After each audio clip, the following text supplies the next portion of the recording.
শ্রমিকদের আত্মত্যাগের এই দিনকে সারা বিশ্বে একযোগে মহান মে দিবস হিসেবে পালন করা হয়। সাংস্কৃতিক এবং রাজনৈতিক দলগুলো নানান আয়োজন করে থাকে এই দিনে।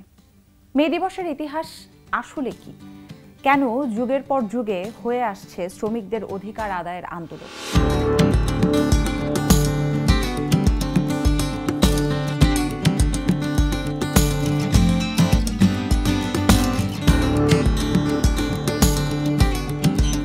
19 শতাব্দীর আগে কারখানার শ্রমিকদের দৈনিক 10 থেকে 12 ঘন্টা কাজ করতে হতো, কিছু ক্ষেত্রে 16 ঘন্টা, কোনো কোনো ক্ষেত্রে তার চাইতেও বেশি।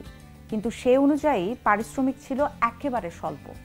1884 সালের 7 অক্টোবর ফেডারেশন অফ লেবারের চতুর্থ সম্মেলনে গৃহীত হয় এক ঐতিহাসিক সিদ্ধান্ত।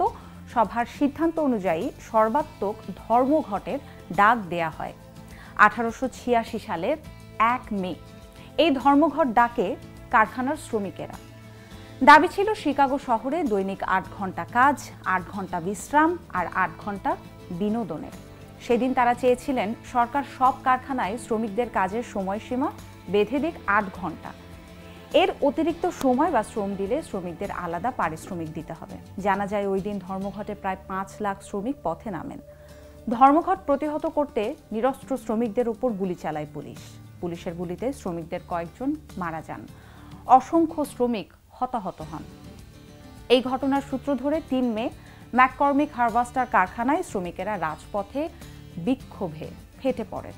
পুলিশ সেখানেও গুলি চালায়, তাতে প্রাণ হারান 6 নিরীহ শ্রমিক। এরপর দিন 4 মে পুলিশি হত্যার প্রতিবাদে শিকাগোর হে মার্কেট স্কোয়ারে আয়োজিত হয় এক বিশাল প্রতিবাদ সভা। পুলিশ এই সভাতেও গুলি চালায়। শ্রমিকের রক্তে রঞ্জিত হয় হে মার্কেট স্কোয়ার। সভা থেকে গ্রেপ্তার করা হয় 4 শ্রমিক নেতাকে। বিচারে তাদের ফাঁসির আদেশ জারি হয়। আমেরিকা ইউরোপ জুড়ে 1 মে একসময় প্রিয় ফুল খেলবার দিন বলেই পরিচিত ছিল। উত্তর গোলার্ধের মানুষেরা মে দিবসের প্রথম দিনটিতে বসন্ত বরণ উৎসবে মেতে উঠতেন। শ্রমজীবী মানুষদের কাছেও বসন্তের আগমন ছিল বিশেষ কিছু। কিন্তু বছরের পর বছর অবর্ণনীয় শ্রম শোষণের শিকার যে শ্রমজীবী মানুষেরা এই ফুল খেলবার দিনটিতেই পথে নেমেছিলেন, প্রতিবাদ করেছিলেন একসাথে। 1889 সালে প্যারিসে ফরাসি বিপ্লবের 100 বছর পূর্তির দ্বিতীয় আন্তর্জাতিকের প্রথম কংগ্রেসে শিকাগো শ্রমিক আন্দোলনের দিনটিকে 1890 সাল থেকে পালনের প্রস্তাব দেওয়া হয়। 1891 সালে দ্বিতীয় কংগ্রেসে প্রস্তাবটি আনুষ্ঠানিকভাবে গৃহীত হয়। পরে 1904 সালে নেদারল্যান্ডসের আমস্টারডামে সমাজতন্ত্রীদের আন্তর্জাতিক সম্মেলনে বিশ্বব্যাপী মে মাসের প্রথম দিনে মিছিল এবং শোভাযাত্রা করতে সব সমাজবাদী গণতান্ত্রিক দল এবং শ্রমিক সংঘের প্রতি আহ্বান জানানো হয়। এই আহ্বানে সাড়া দিয়ে বিশ্বের প্রায় সব শ্রমিক সংগঠন 1 মে বাধ্যতামূলক কাজ না করার সিদ্ধান্ত নেন। অনেক দেশের শ্রমিকেরা মে মাসের 1 তারিখ সরকারি ছুটির দিন হিসেবে পালনের দাবি জানান। বিভিন্ন দেশে মে দিবস সরকারিভাবে ছুটির দিন হিসেবে পালিত হতে থাকে এবং ধীরে ধীরে এর তাৎপর্য ছড়িয়ে পড়ে বিশ্বব্যাপী। শ্রমিকদের অধিকার ও দাবির প্রতি সম্মান দেখিয়ে 1971 সালে মহান মুক্তিযুদ্ধের সময় মুক্তিযোদ্ধাদের ক্যাম্পে মে দিবস পালিত হয়েছিল। স্বাধীনতার পর মে দিবস রাষ্ট্রীয় স্বীকৃতি পায়।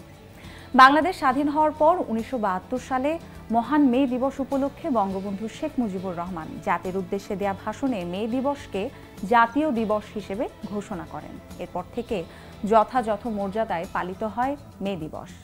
এই দিবস পালনের মূল উদ্দেশ্য থাকে শ্রমিকদের তাদের অধিকার সম্পর্কে সচেতন করা, যাতে করে তারা মে দিবসের প্রকৃত ইতিহাস সম্পর্কে জানতে পারেন এবং নিজ অধিকার প্রতিষ্ঠা করতে পারেন। এই ছিল মে দিবসের ইতিহাস নিয়ে কিছু তথ্য। আপনারা কি ভাবছেন আজকের দিনটি নিয়ে? জানাতে পারেন আমাদের কমেন্ট সেকশনে। প্রথম আলোর সঙ্গে থাকতে ভিজিট করতে পারেন prothomalo.com, সাথে প্রথম আলো ফেসবুক পেজ এবং ইউটিউব চ্যানেল। থাকুন ভালোর সাথে, আলোর পথে।